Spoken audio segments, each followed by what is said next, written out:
Welcome to OAA Now, your home for Oakland Activities Association news and information. Here's your host, Sammy Taramina. Welcome to OAA Now. I'm Sammy Taramina, blog of the Dragons Den, blog of Inside the OAA, and one of the hosts of Between Terminas and Orange Hood Television. I'd like to welcome our friends watching on Oxford Community Television and also those watching on YouTube.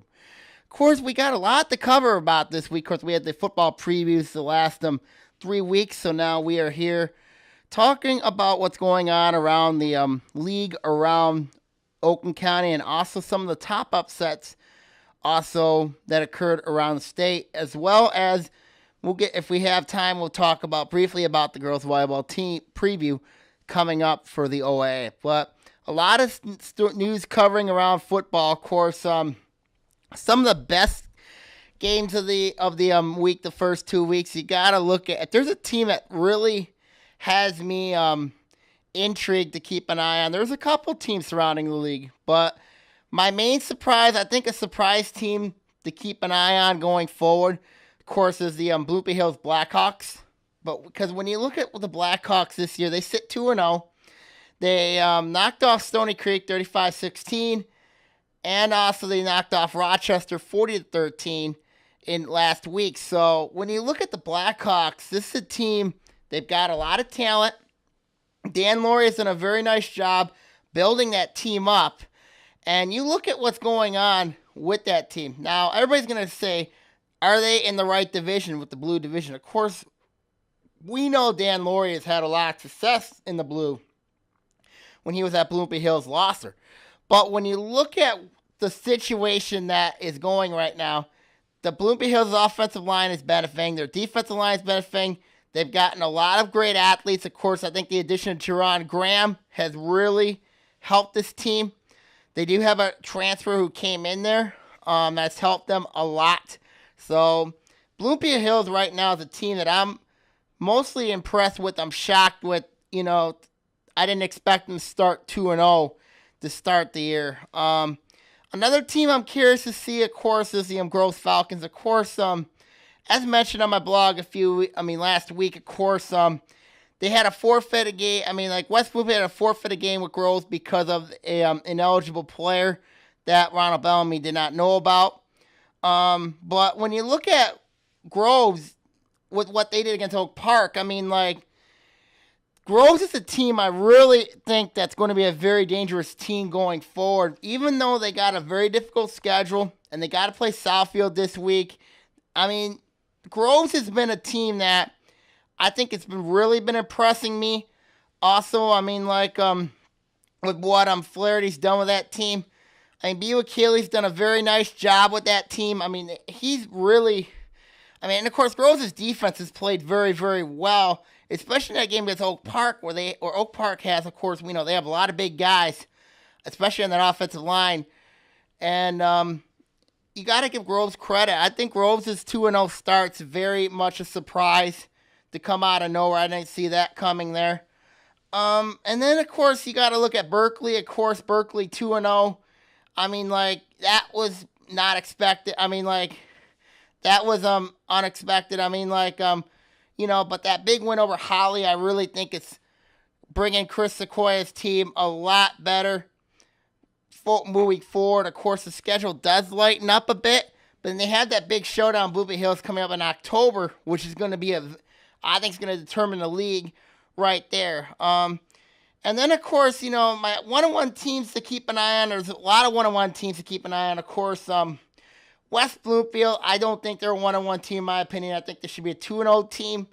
But when you look at the record states, they're 1-1. But they had a nice win over Oxford the other night. West Bloomfield's got a lot of great talent. They got Bryce Beasley.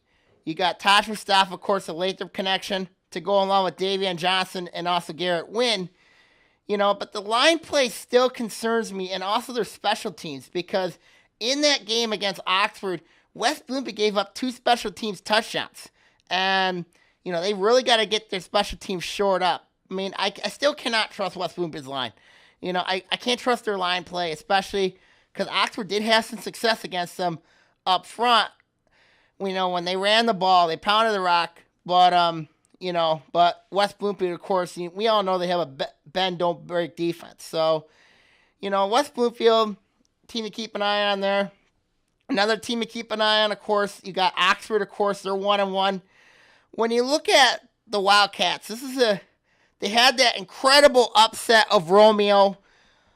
I mean, like, when you look at Oxford, I mean, Ethan Williams is a real deal. He's the real deal. I mean, but what we also learned was Oxford, besides Williams, they got playmakers. Of course, we all know about Nate Fleming, their quarterback, a very good athlete. I mean, like, so I think when you look at Oxford, this is a dangerous team, but they got to get their defense. They got to get their defense fixed, and they got a tough schedule coming up. They got to play Clarkson and Orion in the next 2 weeks. That's going to be very tough for the Wildcats in that stretch, especially having 2 games on the road, which is not going to be an easy slate right there. Next team to watch is Orion, because when you look at the Dragons, of course, the game against Chippewa Valley was a complete disaster. And when I look at that game, of course, a lot of things did not fit very well. And, of course, in the second game, of course, the Dragons went to Ryan Culp, the quarterback, and they ended up making a change there. And, of course, I thought Culp played all right. Chris Wilson played well. The line played well. That second half, they were huge against Stony Creek. I mean, but this is a team I like going forward, the Lake Orion Dragons. This is a team to keep an eye on as well. So, defensively, they got some things figured out, too. I like. They got some playmakers there. The only concern they have is their lack of size in the secondary. Other than that, everything is fine for the Dragons right now in that process. So, another team I got to wonder, I think it was a great game last week with Southfield, Arts and Tech, and Clarkson. That was a heck of a game. Went double overtime. It was 24-18 in favor of Southfield Arts and Tech, knocking off Clarkson. I mean, it went back and forth. Of course, Clarkson scored late in the game to tie it and got the 2-point conversion to tie it up. So that was a huge. Both those teams now sit 1-1. Of course, I was very shocked 2 weeks ago when Southfield Arts and Tech was completely destroyed by Detroit Martin Luther King, 39-0. 39-0. But it looks like now Southfield's got some things fixed, and it's going to be huge for them going forward. They got a big one this week with Groves, so that's not going to be an easy matchup. We'll go over that. We'll go over that in a little bit. So both those teams sit 1-1. They're teams to keep an eye on there.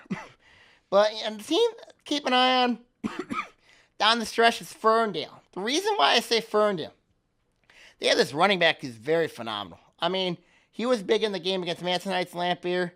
He had 2 scores against Berkeley. I really like, I think his name is Kwan Little, I believe. Good running back. Very good player for Coach Eric Royal. But when you look at Ferndale, I think Ferndale is going to be a team that could be a sleeper in this division. And if they could somehow knock off Avondale, who knows? They could do some damage. I mean, they could surprise some folks, get the playoffs for the first time since 2008. So Ferndale's an interesting team to keep an eye on going forward there. And, of course, we didn't mention Harrison. Harrison knocked off Farmington 40-0. And then, of course, my disappointments, you know what I mean, are very unique. Of course, there's been a lot of disappointments. But, when I look at Oak Park starting 0-2, I'm kind of, but then again, look at the competition the Knights have played. So I kind of want to give Oak Park and Coach Greg Carter a pass here because of the schedule they played. They played Detroit Cass Tech, who's a very good team. Groves is a very good team. But I'm saying to you is when you look at the teams there, is the Knights need. They got to fix some things. They got to find a kicking game. That's obvious. But I think Oak Park right now, I'll be honest with you, I think they're fine. I mean, they got to play Adams. They have to beat Adams, and they still got to play Harrison. So they got to beat one of those teams if they want to get in the playoffs, and they got to play Southfield too. So it's a tough schedule for Oak Park going forward. But I think Oak Park, out of the 0-2 teams that that are I think they're fine. I'm not pressing the panic button on the Knights yet. I mean, I love what Coach Carter's done over there, but I'm not pressing the panic button on Oak Park. Really am not. Adams is a impressive 2-0 start. I like Adams, how they develop, but they're going to get tested in 2 weeks with Oak Park, so it's going to be very interesting with next week's game with Oak Park. They got North Farmington this week, and that should be a revenge game after what happened last year when the when the Highlanders were stunned at North Farmington by North Farmington 7-0. So there's a lot of motivation there. And that one. My other 0-2 disappointment. So, I mean, I don't know what to say about Hazel Park. I don't know what to say. When I look at the Vikings this year, I mean, it just kind of really wants to make me throw something with how much hype that this team has gotten. How much of this team, do they deserve to be where they're at? I mean, this is a team that really, they had a lot of hype surrounding this squad. I even bought into the press clippings. And yet, week 1, this is a team that gives up 65 points to Warren Fitzgerald. Now, Warren Fitzgerald's a very good team. There's no doubt about that. And then week 2, playing Royal Oak Shrine on grass, and they give up 42. They scored 24, but you allow 42 points. All I gotta do is just nod my head. I just gotta nod my head. And the frightening thing is you got Berkeley next. I don't know how many points Berkeley's gonna score, and that game's at Hurley, and that's going to be very difficult. If there was one team I'm very disappointed with, it's Hazel Park. In the last 2 weeks of my blog, there's a term that says, "Are you kidding me?" Hazel Park's on there twice. There's a reason why they're on there twice. You know, I expected more from Hazel Park. I expected more from them, but kind of very disappointed with Hazel Park. Rochester, you know, they sit 0-2 right now. As I mentioned, the schedule I thought was going to be very difficult, having to play their games at Stony Creek. You know, and it kind of was a, you know, they got Northern Prep next, which is going to be a tough game for them. I mean, what else to say about Rochester? You know what I mean?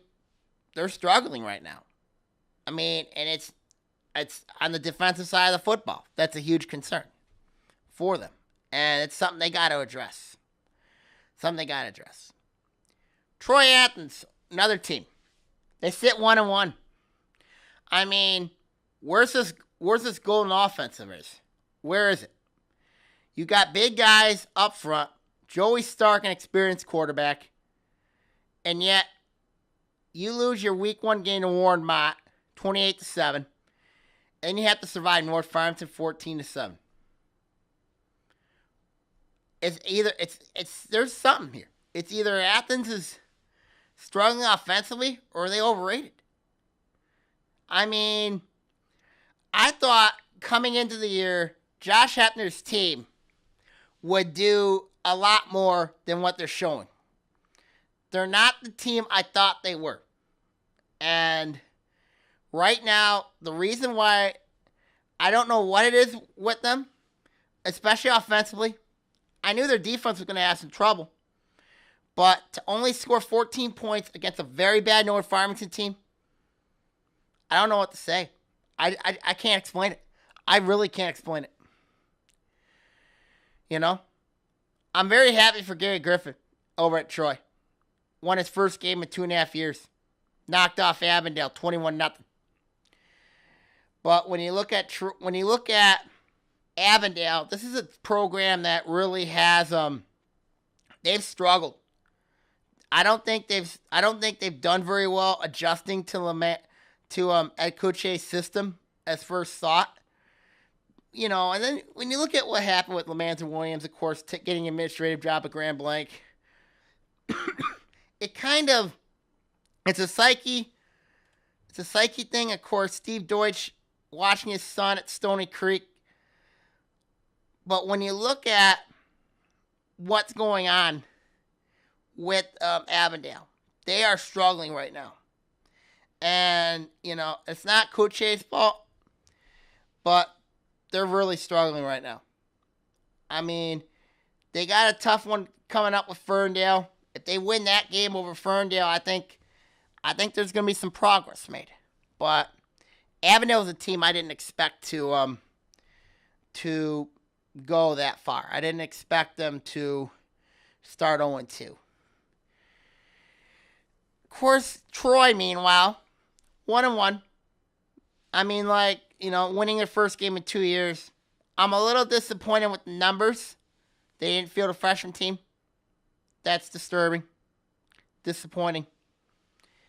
With them, how big of a school that this school has, and yet this team can't field a freshman team? Are you kidding me? Are you serious? Are you kidding me? And then of course we got Farmington. How do I say this? They're bad. I mean, they're bad. They made a lot of mistakes against Harrison. Cost them. Lost 40-0. Didn't play well against Walled Lake Western. Didn't look good. Gave up. They gave up 41 points. Outscored 81-14 their last 2 weeks. How horrifying is that? That's terrible. Very terrible. North Farmington, same thing. They had a chance against Troy Athens. Lose 14-7. They were just completely destroyed by Walled Lake Northern, 56-0. They've been outscored in their last 2 games 70-7. 70-7. How is that possible? How does somebody tell me that's possible? And now they got to play Adams. And Adams is very upset because of what happened last year. How would you feel if you had fans storm the field? How? How would that feel? Rough. Very rough. Very, very rough. When you look at teams around the league, of course, there's some teams I didn't expect would be 0-2. Stony Creek is another one I didn't expect to be 0-2. Of course, they lost to Bloomfield Hills and Orion. But I'm looking forward to Bob Lancey's team. Week 3 against Troy Athens is an upset trap waiting to happen. I like Stony Creek. I like this team. They just made some mistakes in the Orion game. I mean, they were blitzkrieg in the first half against Bloomfield Hills. They work hard. They fight hard. Stony Creek, I think, is going to be a team nobody will want to play against later in the year. When I look at the red, when I look at everybody in the red, I think at the end of the year, everybody's going to be tough to play against. And, that's showing its head. It'll show its head. White division. I forgot to mention Seaholm, of course. Seaholm, they're struggling offensively. Defensively, they're still giving up tons of points. Got to fix that. So, we'll see what happens there on those things. So, my final thoughts on the weeks 1 and 2, of course, everybody's going to say, well, the league is bad. The league is not that good. Everybody's going to say that. Yeah. I mean, what happened week 1 happened week 1. But there's still some great competition going around the OA. And you see it. I see it. Whole world sees it. I mean, I don't think OA is a bad conference. I mean, just had some struggles week 1. But we'll see what happens. Another team I forgot to mention is Pontiac, of course. Pontiac's at 0-2. Very competitive against Detroit or Redford. I don't know why they played Detroit Country Day. Bad matchup. Feel bad for those kids. Felt bad for John Thompson. Nothing to say. Can't say much. All right, now we come back. We're going to talk about moves at Lake Orion and also volleyball and also football projections here on OAA Now. Welcome back to OAA Now. I'm Sammy Termini here. Of course, big news, especially around Lake Orion. Recently, two main stories that came through here. Of course, the Dragons have a new girls basketball coach in Kevin Kopech. And, of course, the legendary Lake Orion Athletic Director Bill Reese retiring on September the 1st, and succeeding him is current Dragon coach, football coach Chris Bell. So we got some very interesting stories here around Lake Orion. Of course, the first one, of course, is Reese stepping down as AD, and Bell taking over. Reese actually retiring as AD. You know, when you look at what Reese has done in the school district for 41 years, you know, for nearly over 40 years, he's done a very magnificent job, not only as athletic director, but also an assistant principal. He was one of the most successful men, I think, to go through Lake Orion. Of course, you know, he did very, very well, stabilized the athletic department, won numerous state championships, and also was the president of the Oakland Activities Association for 1 year, and the president of the Oakland County, I think it was President's Association, I believe, for athletic directors for 1 year. But but all the success of Bill Reese, what he's done, you know, he was very successful. Won state championships. Of course, he was AD when football won their title in 2010, baseball in 2007, girls golf in 2007. Of course, powerlifting, won 2 titles under Reese's watch, and not to mention, of course, track in 2012. So for boys track, so it was a successful run for Reese as Lake Orion athletic director. Of course, took over the job in 2004. Gave me my break personally. I mean, like, working games for him. I mean, you know, and now when you look at it here, of course, Bill deserved everything. You know what I mean? He deserved there to be a happy retirement. You know what I mean? There's a happy retirement. I know he's going to be living in South Carolina. I mean, like, I think it's going to be it's another chapter to open up. Another chapter to open up. Now, succeeding Reese, of course, is going to be Lake Orion football coach Chris Bell. Of course, Bell, we know, of course, he was an assistant principal at Lake Orion until this year when he became the athletic director. Of course, it's going to be interesting how the transition from Reese to Bell is going to be for the athletic department at Lake Orion. And I expect it will be an interesting and smooth transition. I expect it will be. But we'll see what happens. We'll see what happens.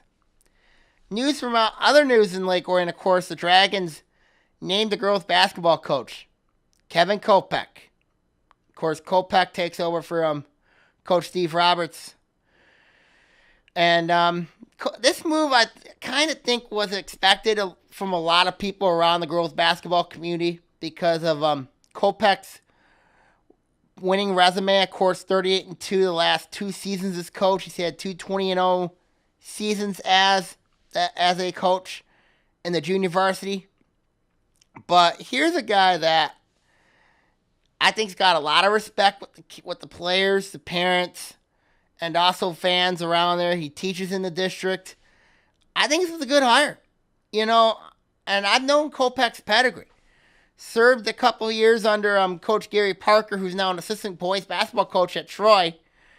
And I think, and of course he was a longtime university coach under Roberts. So, you know, I think this was a great move, great pedigree.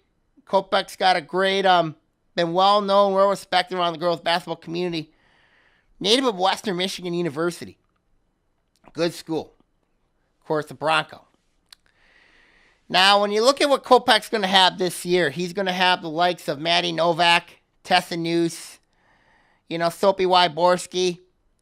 I mean, those, and then, of course, you know, I think Kopech made the best sense for this team because He's got a calm demeanor. Now, is he going to have to change a little bit? Yeah.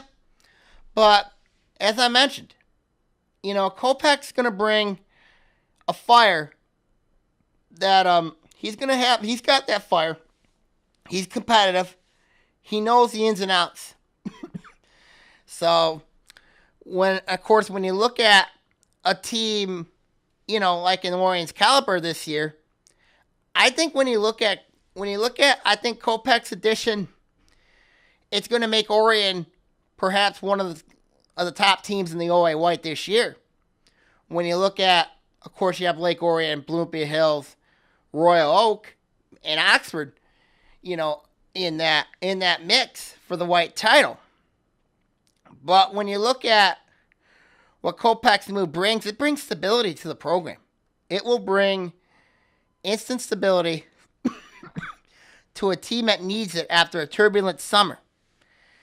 And, and I think now everybody has some peace now with the hire. So, when I look at it going forward, I like the move to bring Kopech in to the mix. I think it's going to be a great move for Orion and the girls basketball team.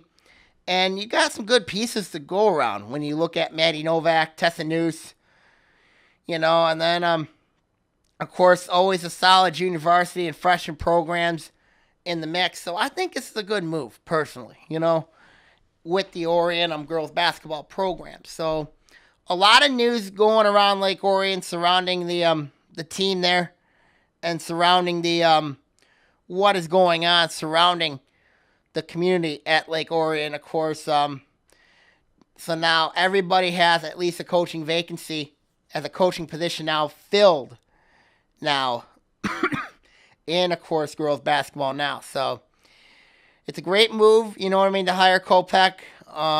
It was, of course, Bill Reese's last move and as athletic director. And I think this is a good move, a good hire. And you look at that district, coming up at Orion does host the girls basketball districts as well, Waterford Kettering, who I think is going to be a very good team, along with Waterford Mott. Clarkston, we know about them with Kayla Luca Mack, Molly Nicholson, of course, Maddie Beck, and of course, you got Oxford, who's got a lot of experience back for Rachel Breyer. And of course, you have Pontiac, who kind of an up and down team in the gold division. So it's very interesting how those moves held up. So interesting about those moves and now those districts held up. So we'll see what happens going forward in that process. Now let's go to a sport that I'm very interested about. Of course, it's we got girls volleyball coming up. Of course, when you look at volleyball, of course, I didn't talk much about volleyball during the season. And of course, you can go on my blog at Inside the OAA. I'm at Sammy _Termina at blogspot.com. Of course, or you can go Google and say Inside the OAA. It'll give you my link. When I look at the league this year, I think there's at least a couple solid teams in this league. But there's some teams I think is going to have some struggles. And, of course, my top team in there is Clarkston. The reason why Clarkston, it's because it's pretty simple. Clarkston returns a lot of talent. They do return, of course, Abby Malinowski from a team that was very young last year. I mean, you look at then of course you have Luca Back and Nicholson. They both play volleyball, and I think it's a huge thing. They also got some talent as well. Of course, Clarkson's always deep. They're always big. I mean, and they're very athletic. They're very talented. So it's interesting to make Clarkson the top team to start the year in the Inside the OA blog. And then you got to look at a couple teams I think it's going to be very interesting to keys. I think Oxford. I like Oxford, especially when you have a girl named Nicole Elzerman on your team. Little concern about, and of course you have Paige Briggs there. I'm a little concerned about the experience, though. I mean, there's not a lot of veterans on this team that was young from a year ago. So So when I look at Oxford, this is going to be a team. I think it's going to be a interesting team to keep an eye on. But the Wildcats are gonna have to ride Elzerman and Briggs out this year for Coach Latoya Thomas. So it's going to be very interesting going forward with those two girls. Orion's a team, I think it's another one. Because, yeah, they got experience back. But when you lose a girl like Courtney Whiteman, who was a heck of a player a year ago. I mean, this girl could go in there and literally kill it. I mean, if I had to pick right now, who would I say would be a better volleyball player between Courtney Whiteman and Hannah Murdoch? You know, I'm not being mean to Murdoch here. I mean, of course, she's playing volleyball at Michigan State. But I have to say Courtney Whiteman's better. Because you can put her in there interchangeable. You know what I mean? I think, you know, when you look at it here, I mean, I think Whiteman played very well last year for this team. Very well. And when you look at this team, of course, Leah Kaluger's an interesting player. You got Daniel Sargent, Wynn McCauley, and Mallory Behrman. Of course, Lindsay Whiteman, Courtney's sister, now is the libero for this team. And you have Sargent and Behrman, your two bigs inside. You know, Kaluger, one of your outside hitters, is very concerning for me. It was very concerning, in my opinion. It's very concerning. Because, you know, I mean, last season, this team rode Courtney Whiteman. You know, they relied a lot on her, and also Natalie Weiner. And now those two are gone. How do you adjust to that? How? It's not an easy transition, I'll tell you. Never's easy when you lose two very good girls like that. Stony Creek's another one I like. Of course, brought in new coach Ross Talbot. Of course, he takes over. Has Erica Ward. Knows how good that Cougar team can be. I think they're a district championship team, in my opinion. I mean, with Talbot there, I think Stony Creek's going to do some wonders. I do. Bloomfield Hills made a surprise run last year. I don't know how good they're going to be. They did lose. They did win a tournament. I can't trust them in league play. Then again, last year, nobody could trust them going through that district. When you have a team like Seaholm and Birmingham Marion in that district, and they just beat both of them. They beat both of them. I couldn't believe it. I still can't believe it. Seaholm, of course, returns one girl back, and Angie Sakalis. I mean, I think it's gonna be a long year for Coach Heather Lipper and her team. Lost a lot of experience. But there's some questions there for Coach Heather Lipper's team. West Bloomfield has 6 seniors move up. They moved up because they won the division. Harrison also moved up. Returned Stephanie Jankovic. I had a nice conversation with one of the people sent me an email on the sent me a comment on the blog about Harrison. Tell me Harrison better than people think. I responded, well, it's a lot different being in the red compared to the white. And it is. When you're playing in the white division, it's not. When you're in the white division, there are times you can take days off. In the red division, you can't take a day off. And it shows. You want to know why teams like Adams went down from the red to white? You want to know why Farmington goes up and down from the red to white? The red's a tough league. You have state powers in there. It's not an easy thing. It never is.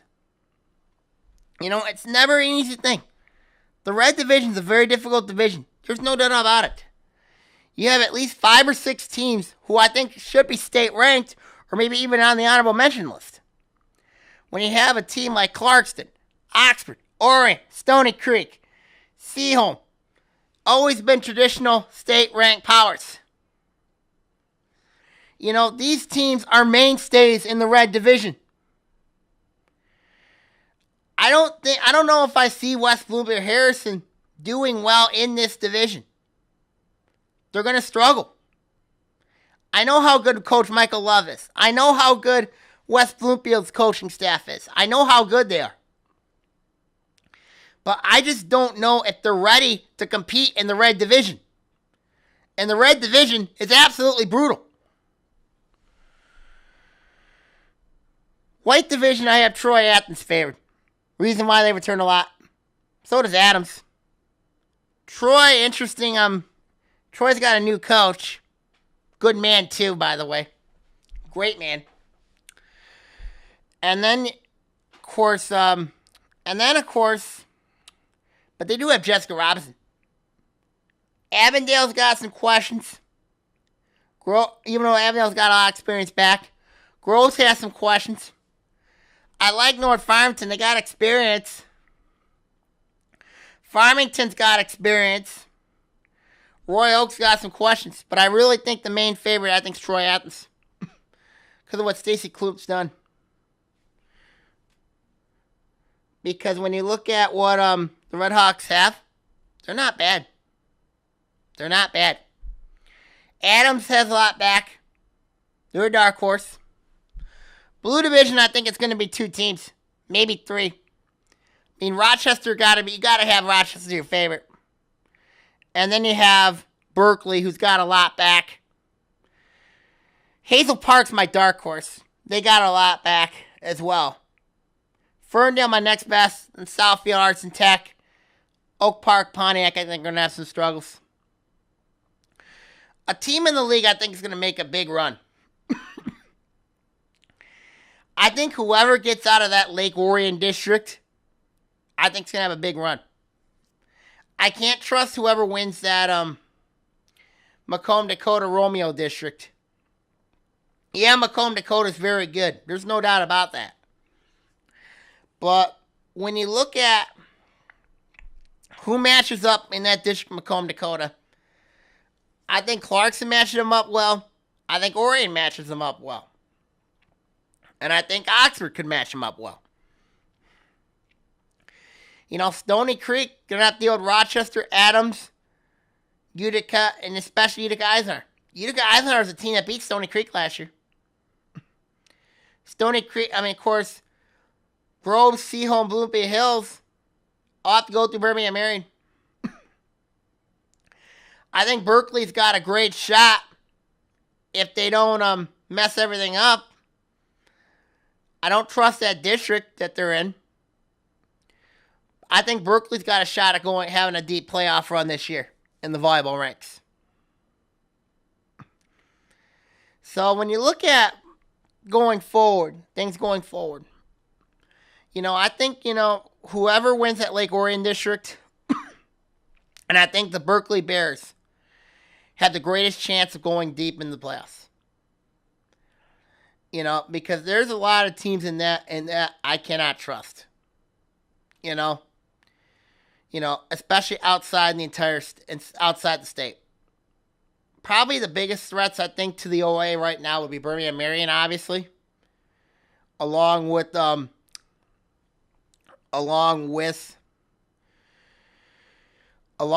probably Romeo or Macomb Dakota.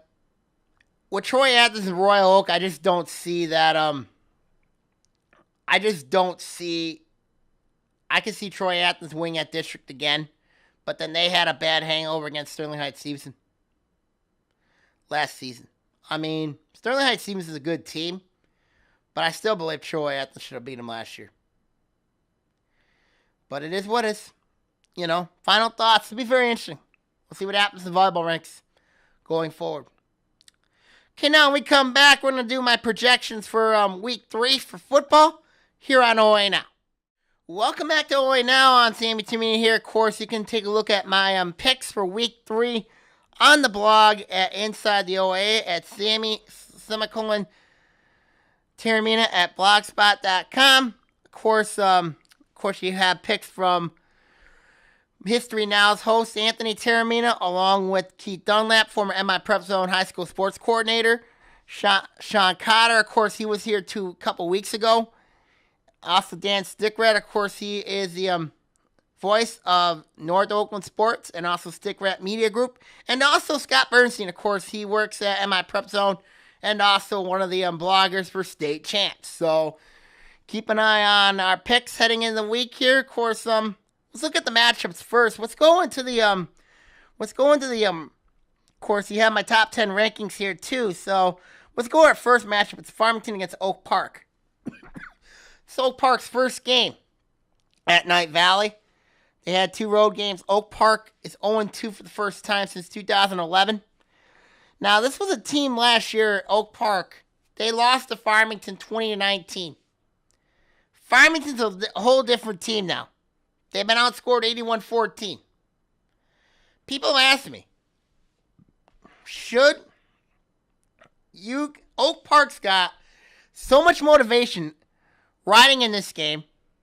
They should be motivated. They'll be focused, determined, and I think they're going to be a very dangerous team going forward. I like Oak Park. I'm not pressing the panic button yet on the Knights. I'm not going to press that panic button. I think they're going to go in there, and I think they're going to steamroll Farmington. Farmington this year, not very good. And I don't know if they'll score a point against Oak Park, to be honest with you. Farmington, Purdy didn't play last week, and it cost him big time.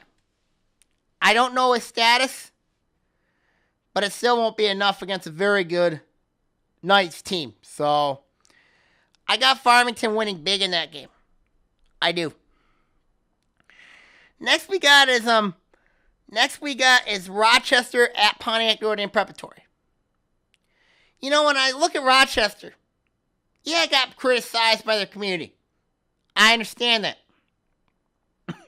But right now, when you look at it, you know, Rochester offensively has not done very well. They've given up near 30 points, more than 30 points the last 2 games. I mean, they got to fix their defense. They got to fix their offense. I mean, their offense is only scoring 13.5 points a game. That's not good. And you're going to take on a team in Pontiac Notre Dame Preparatory. Yeah, they've struggled. But they're coming in 2-0. It's in Pontiac. It's off Giddings Road. It's going to be a very difficult matchup. Maybe those white helmets were a disaster to begin with. I got the Irish winning. Because I think right now Rochester's struggling. They're struggling big time. People, of course, my peers think it's going to be an interesting game. I think it's got blowout written all over it. You know? I like Pontiac Notre Dame Prep to win this game. I mean, it could be a long year. And right now, if Rochester can get it turned around, looks like I'm be proven right. Next game we got is Royal Oak and Pontiac. Of course, these are 2 0-2 teams. Pontiac, you kind of thought maybe 1-1, 0-2. You know, that game with Detroit or Wefer could have gone any other way. But what in the blue world were they playing last week against Birmingham Detroit Country Day? Why? Why do you play that game? Why? You get blown out 56-6. Are you serious? Really? Really? And then Royal Oak. 0-1, I couldn't forget about it. How they lost to Lakeview. 21-0. How can I not forget about it?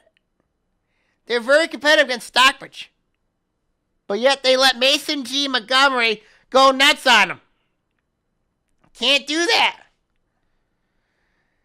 And that's why they lost 48-36. If Coach Ray McMahon, you know, expect victory, you know what I mean, making progress. I don't know what to say, to be honest with you. You know, a lot of people have Royal Oak winning this game. They have winning this game. I think it's going to be closer than people think. Because you can't trust his defense. You can't trust his offense of the Ravens. I think Pontiac's going to be playing very tough. They're going to be determined. They're going to be hungry. It's at Wisner. If you think about it, I think Pontiac's got a great chance maybe to pull this off. They got to get some things right. And I think they can. But I got Royal Oak winning this game, though. But it wouldn't surprise me if Pontiac pulls off the upset. Next is Stony Creek and Troy Athens. Troy Athens. I can't explain how disappointed I am. Especially their offense. You know, only to score total 21 points. That's alarming. That is absolutely alarming. Yeah, you sit 1-1. But I'm telling you right now, you sit 1-1, you could have been 0-2. You're lucky to be 1-1. You get Stony Creek. This is a true home game for Coach Bob Lancey and his team. This is Coach Bob Lancey's first home game, true home game in 41 years. Of course, when he was at Utica Eisenhower, he had to take a bus to get from Eisenhower to Swinehart. Swinehart Field is played on Utica High School's campus. And when you look at this team, when you look at Stony Creek, they have competed. They had one bad quarter against Bloomfield Hills. One bad half against Orion. Now this team sits 0-2. They're desperate. Now my colleagues have said this has got upset written all over it. And are saying Troy Athens wins this game. I'm going the latter. I'm thinking this is going to be an upset. Because there's so much riding in this game. Lancey's first home game. The other one, the motivation for Stony Creek after losing a heartbreaker last year to Troy Athens. Of course, Brandon Jenner had to play quarterback to replace Stark, who got hurt. I know Joey Stark's got a lot to prove. I cannot trust Troy Athens right now at the way they're playing.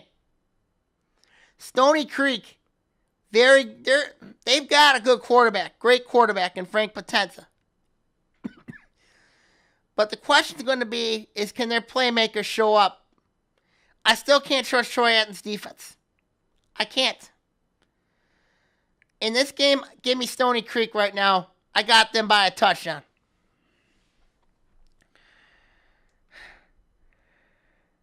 Next, we got Avondale and Ferndale. Avondale's struggling. 0-2. I mean, didn't look good against Troy. Had a heartbreaking loss to New Boston Huron. They're having a tough time adjusting to Ed Couture's system. And you look at Ferndale. They were very competitive last week despite losing 34-20 to Berkeley. Berkeley's a very good football team. But that big win over Madison Heights Lamphere is huge. That's a huge win for that team. For Eric Royal's team. I like Ferndale coming out of this game. Because I like their running back, Coron Little. Very good running back. I mean, and then you look at what Ferndale did. They merged their program with Ferndale University. Got a waiver to do that. And it's benefited them. It's benefited them. This is why I like the Eagles to pull it off over the Yellow Jackets. That's why I like this Ferndale team. I think if they keep on improving and getting better, this could be a playoff team for the first time since 2008. And that's saying a lot here. Clarkson and Oxford. This will be an interesting game. I mean, Clarkson was heartbroken by Southfield Arts and Tech last week. Oxford lost a heartbreaker to West Bloomfield. This is going to be a very competitive game. My question is going to be which passing game shows up. Will it be Fleming or will it be JT King? Whose passing game shows up? Because both teams, I think their running attacks are going to be stopped in this game. It's going to come down to whose passing game wins this one. I can't trust Clarkson's passing game. I really can't. Even though they're favored and they're at home. I trust Nate Fleming's. Fleming's passing game, I trust a lot more. But I can't give Oxford the win. Because Clarkson's at home. It's going to be a close game. It'll be a close game. But I just think Clarkson's got a good enough defense. Though, I think they're going to get a pick. I think they're going to get a pick 6 in this game. I really do. But I just cannot trust Clarkson's passing game. I trust their defense. You can't trust Oxford's defense either. I mean, you can't trust neither of their defenses. You can't trust Oxford's defense, but you can't trust Clarkson's passing attack. So that'll be very interesting right there. Orion and West Bloomfield. The Lakers have outscored the Dragons 62-0 last 2 years. I think it's changing this year. Yeah, West Bloomfield's a different team. They've gotten a lot of hype because of Bryce Beasley and his pro-style offense. Taj Mustafa coming over from Southfield Lathrop. Main addition there. And then you have and then of course you have Davion Johnson, the running back, and Garrett Wynn. Orion played very well last week against Stony Creek. West Bloomfield's a different challenge. There's no doubt about it. I think Orion pulls this one off. I really do. It comes down to West Bloomfield's skill players versus Orion's grit and toughness. West Bloomfield gave up 2 special teams touchdowns.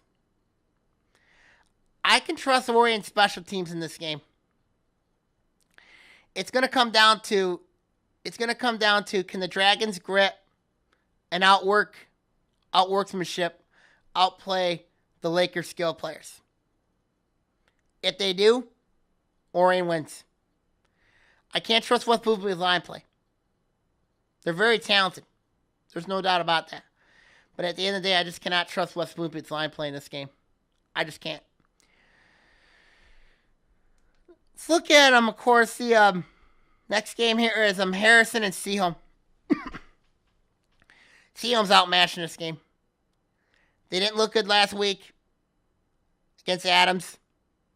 They didn't look good against Marion Brother Ice. Harrison lost his heartbreaker to East Kentwood, then destroyed Farmington. Seaholm's outmatched here in the Maple Forest against Harrison. This has got Blowout City written all over it. Blowout City. Gotta go Harrison. North Farmington and Adams. You know, when I look at this game here, 7-0. 7-0. That was the score last year. Think Adams forgotten it? I don't think so. I really don't think so. I gotta go with Adams in this one, and I think they're gonna beat them bad. It's gonna be hard. It's gonna be twice as bad. You know, it's gonna be bad. Bloomfield Hills against Troy. Unique matchup here. Upset trap for Bloomfield Hills, maybe. I got to give an edge to Blackhawks. Very good team. Match them up well. Play very well. I think the Blackhawks will find a way and win this game and survive. Will not be an easy game. Really won't be. For the Blackhawks, of course, they had their games where they ended up winning over Rochester and Stony Creek. Troy, different animal, though. But Tell me in October when Blooming Hills gets severely tested when they have to play Northern Prep, Berkeley, and Orion to close out the year. That's not going to be easy games for them. Berkeley and Hazel Park. This has got mismatch written all over it. Total mismatch. And the reason why this got mismatch, Hazel Park gives up a ton of points. They've given up 107 points the last 2 weeks. Berkeley's scoring as a scoring machine. I don't think that the Vikings stand any sort of chance against the Bears. Hazel Park's going to be heading 0-3. Berkeley's going to be heading 3-0. That is as worse a mismatch. It would not surprise me if the Oakland County Cosmo picks Berkeley by 46. I think it's maybe going to be that worse. It's going to be that worse. And last but not least, we got Southfield Arts and Tech taking on Groves. Probably the best matchup in the league this week. When you look at these two teams, I think they're evenly matched. I think Southfield Arts and Tech's got a little bit more talent. Yes, even though the game's at Groves, it's in Beverly Hills. Groves has been a very tough upset trap in the past. But when I look at this game, Groves has beaten some very good teams on their home field. They knocked off Harrison last year in the playoffs, knocked off Oak Park last week. What makes you think that they could do it 3 in a row, especially against a team like Southfield Arts and Tech, who was completely destroyed 2 weeks ago by Detroit Martin Luther King and had to survive literally against Clarkson. Groves is a team I think that could be a very dangerous team, and I think they will be. But I think Groves will pull it off. I think Groves will win this game because I think that they have enough experience. Yes, Southfield's got experience, but I just think on the day, it's the road game for Southfield. It's going to be a tough environment for the Warriors in this one. So, we'll see what happens going forward there. Final thoughts here, of course, a lot of good games around the league this week. A lot of good games around the league. Of course, we all know this is the first week of school, of classes for the kids, so wish everybody the best of luck in that. I do wish everybody the best of luck when it comes to their first week of class. So, we'll see what happens going forward. Okay? I'm going to sign off here. Of course, we'll see what happens this week. Of course, keep an eye on updates on the blog at Inside the OAA at Sammy _Termina blogspot at blogspot.com. Or you can go on Google and it says, say Inside the OA and it gets you to my blog. So, so we'll see what happens going forward. Okay? Okay, now, I'm going to sign off here. Good night. God bless all. Take care, everybody. See you next week. OAA Now is produced at Orion Neighborhood Television, Lake Orion's community media outlet. To learn more about ONTV, visit our website at www.orionontv.org or call us at 248-393-1060.